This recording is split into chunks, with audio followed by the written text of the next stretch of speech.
New ஜெர்சியில் பாசியாக் அப்படிங்கிற ஒரு இடத்துல மைக் மரின் அப்படின்னு ஒரு ஆள் இருந்தாராம்.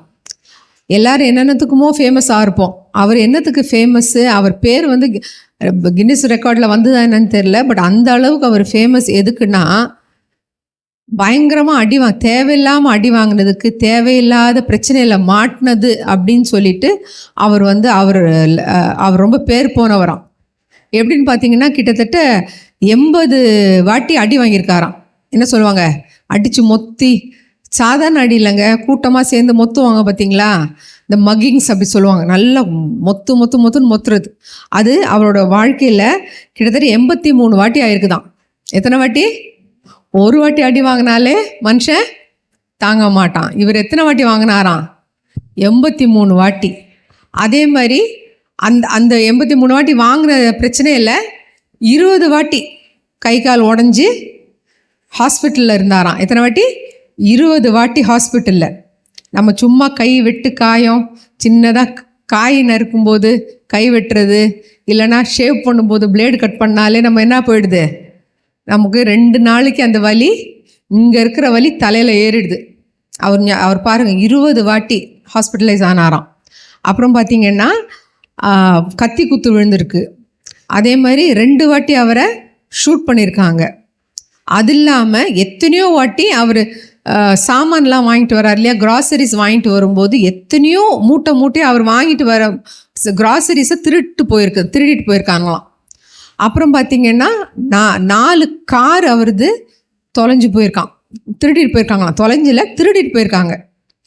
அதே மாதிரி 2000, கிட்டத்தட்ட 2000 ரூபா ஒரே டைமில் இல்லை, வேறு இன்சிடென்ட்ஸில் $2000 கேஷ் அவர்கிட்டருந்து பறி போயிருக்குதான். அதாவது being at the wrong place at the wrong time சொல்லுவாங்கல்ல.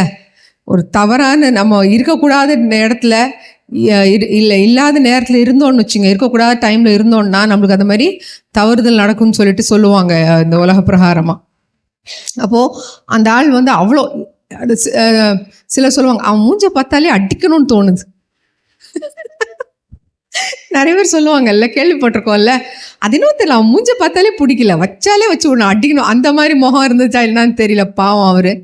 நம்ம சிரிக்கக்கூடாது, அவர் வேதனை அவருக்கு. போலீஸ்காரங்க ஒவ்வொரு வாட்டியும் அவரை வந்து காப்பாற்றி எடுத்து அவரை கொண்டு போய் ஹாஸ்பிட்டல் அட்மிட் பண்ணுறதோ, அவருக்கு தேவையான சிகிச்சையோ அவங்க கொடுத்துட்டே இருந்தாங்களாம். ஒரு வாட்டி சொன்னாங்களாம், நீங்கள் ஒன்று பண்ணுங்கள், எப்படியும் யாராவது உங்களுக்கு வந்து உங்களோட தன்மை அது, நீங்கள் போனீங்கனாலே எதுலையா மாட்டிக்கிறீங்க, அதனால் நாங்கள் உங்களுக்கு ஒரு வாக்கி டாக்கி தரோம். வாக்கி டாக்கி இந்த போலீஸ்லாம் வச்சுருப்பாங்கல்ல, உடனே எமர்ஜென்சி, அது டைரெக்டாக கண்ட்ரோல் ரூமுக்கு எப்போவுமே கனெக்டடாக இருக்கும். ஜஸ்ட் ஆன் பண்ணி பேச வேண்டியது தான். நம்ம எங்கே இருக்கிறோமோ அங்கே ஆன் பண்ணிட்டா கண்ட்ரோல் ரூமுக்கு அது போயிடும். அதே மாதிரி கண்ட்ரோல் ரூம்லேருந்து மற்ற பக்கத்தில் இருக்க போலீஸ்க்கெல்லாம் அந்த வாக்கி டாக்கியோட மெசேஜ் போயிடும். நம்ம போலீஸ் ஜீப் கிட்ட போய் நின்னா கேட்கும், அந்த ஸ்பீக்கரில் வந்துகிட்டே இருக்கும். அப்போ நாங்கள் உங்களுக்கு ஒரு வாக்கி டாக்கி தரோம், நீங்கள் அந்த மாதிரி ஏதாவது பிரச்சனையில் மாட்டுறீங்க, யாராவது அடிக்க வராங்கன்னா எங்களுக்கு உடனே வாக்கி டாக்கியில் பேசுறீங்க அப்படின்னா. அப்போ அவர் சொன்னார், இல்லைங்க வேணாங்க. ஏங்க இல்லைங்க, அதையும் திருடிட்டு போயிடுவாங்கங்க. ஏன்னா அவரோட லக் அந்த மாதிரி, most unlucky, most unfortunate person அப்படின்னு சொல்லிட்டு தன்னைத்தானே அவர் வந்து முதிரை கொத்திட்டார். எனக்கு இதுதான் நடக்கும், நீ என்னதான் எனக்கு ஹெல்ப் பண்ணணும்னு நினச்சி வந்தாலும் என்ன ஆகுது, எனக்கு ஹெல்ப்பு பண்ண முடியாது, ஏன்னா அதையுமே அவங்க எடுத்துகிட்டு போயிடுவாங்க அப்படின்னு சொல்லிட்டு.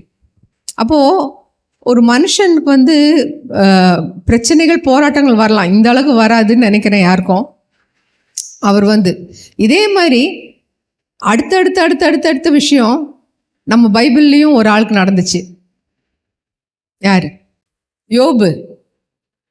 யோபு வந்து பார்த்தீங்கன்னா அந்த ஃபஸ்ட் அதிகாரத்துலேயே பார்த்தீங்கன்னா வந்து சொல்கிறாங்க, உங்களோட ஆடு மாடெல்லாம் போயிடுச்சு, உங்களோட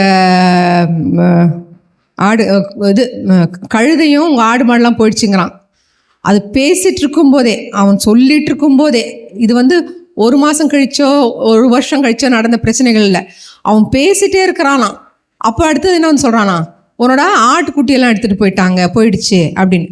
அடுத்து அவன் நீங்கள் பார்த்தீங்கன்னா லைனாக அவனோட டிசாஸ்டர் பார்த்தீங்கன்னா அடுத்தடுத்து இம்மீடியட்டாக அவன் லைஃப்பில் வந்துகிட்டே இருக்குது.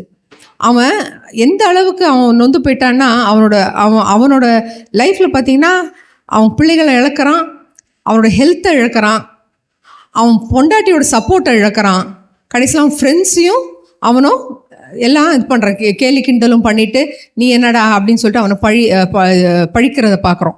அப்போ எல்லாத்தையுமே he loses. Only thing he doesn't lose is God. Hallelujah.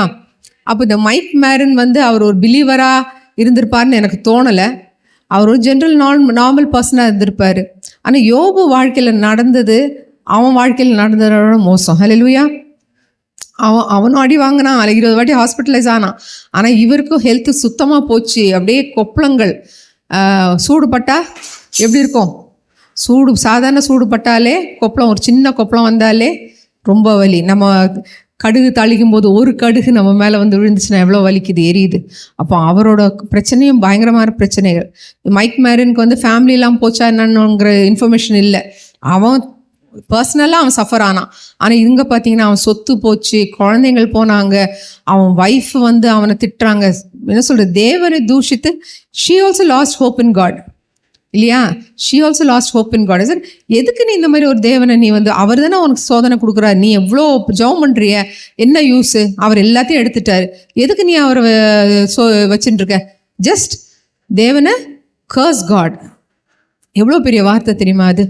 கர்ஸ் God and tie. செத்துருங்கிற அவன், நீங்கள் செத்துறியா, எதுக்கே உயிரோடு இருக்க? தேவனை தூஷித்து ஜீவனை விட்டுடுங்கிறான். அதே மாதிரி அவன் ஃப்ரெண்ட்ஸ் எல்லாம் பார்த்தீங்கன்னா அவ்வளோ சொல்கிறாங்க. ஆனாலும் அவன் என்ன சொன்னான்? அவர் என்னை கொன்னே போட்டாலும் நான் அவரை விட மாட்டேன். ஹல்லேலூயா. அந்த ஒரு விசுவாசம், எந்த அளவுக்கு அவனுக்கு ஒரு விசுவாசம் இருந்திருக்கும், எந்த அளவுக்கு வந்து அவன் வந்து ஆண்டவரை நேசிச்சிருப்பான். தட் லவ், அதுதான், அதில் அன்பு இருந்தால் தான் அந்த வார்த்தை வரும். தேவனை வந்து அன்பு செலுத்தணும், கர்த்தர் யார் என்று தெரிஞ்சுக்கணும். நான் லாஸ்ட் டைம் சொன்ன மாதிரி be still and know that I am God. கர்த்தர் அவர் யாருன்னு நம்ம தெரிஞ்சுக்கிட்டோம்னா அவரை ஈஸியாக லவ் பண்ணிடலாம். நம்ம அது நிறைய டைமில் நம்ம அவரை யாருன்னு நம்ம தெரிஞ்சுக்காமல் விட்டுறோம். அதனால் அவரை லவ் பண்ண முடியறதில்லை. இப்போ நான் அவரை அவங்க டெஸ்ட் பண்ணாங்கன்னா அவங்க வந்து சொல்லுவாங்க, ஆண்டவர் நல்லவர் அப்படின்னு சொன்னார்னா என்னால் அந்த அளவுக்கு அன்பு செலுத்த முடியாது. until unless I personally have a relationship with God. இல்லைனா I will not know who God is, what kind of God he is. அப்போது யோபு he knew, நல்லா தெரியும் அவனுக்கு. கடைசியில் 42வது அதிகாரத்தில் கடைசியில் பார்த்தீங்கன்னா அவன் இழந்தது எல்லாத்துக்கும் ரெட்டத்தனை டபுள் டைம் போர்ஷன். இது ஓல்ட் டெஸ்டமெண்ட் பிளஸிங் சொல்லலாம். ஆண்டவர் வந்து இப்போ நியூ டெஸ்டமெண்ட்ல he's giving 1000 times more. Hallelujah. நம்ம இழந்தது ஒன்றா இருந்தால் 2 கொடுக்குற ஆண்டவர் இல்லை, 1000 அவர் கொடுக்குற தேவனாக இருக்கிறார். ஹல்லேலூயா. such a lovely God, such a loving God he is. ஹல்லேலூயா. அவரை நம்ம ஆராதிக்க வந்திருக்கோம். அதனால் ட்ரூ ஹார்ட் நோயிங் காட், அவர் தான் இவர், இப்படிப்பட்ட தேவன் எனக்கு எல்லாவற்றாலும் நிரப்புகிற தேவன், எனக்கு he can do anything and everything for me அப்படிங்கிற ஒரு தைரியத்தோட, ஒரு ஷூரிட்டியோட, ஒரு ஹோப்போட we'll praise God at this time. Hallelujah.